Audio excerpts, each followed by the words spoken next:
Jim Logsdon is buried at St. Michael's Cemetery here in Findlay.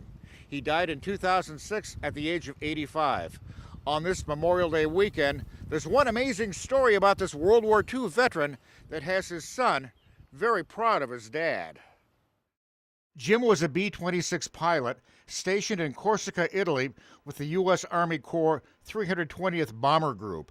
In November of 1944, he was shot down over Italy by German fighter planes while on a wartime mission. 2 crew members died, 4 survived.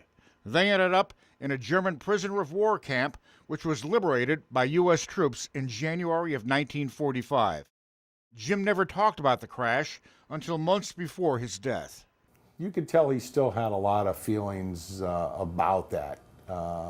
He had a lot of feelings about the crew members that didn't survive. I think it bothered him. Witnessing the air fight was a young Italian boy named Odorico Tonello. Years later, using a metal detector, he found what he believed were fragments of Jim's plane. The younger Logsdon received them in the mail last fall. It's something that I'll always have, that from a day that changed his life. So how did Odorico Tonello know these were the pieces of Jim Logsdon's plane?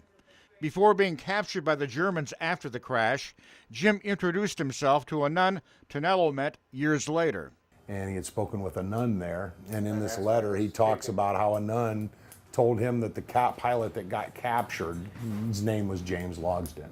The Army confirmed the name for Tonello. It would have been the only plane that would have gone down in that area. Wow. I mean, the parts do match up to a B-26. Jim's only regret is that his father never lived to hold the parts of the plane like he does now. I think it would have brought a smile to his face.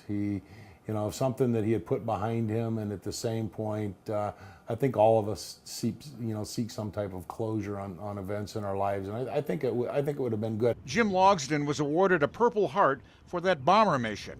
Yet another story about those who sacrificed their lives so we can enjoy the freedom we have today. In Findlay, I'm Dick Berry.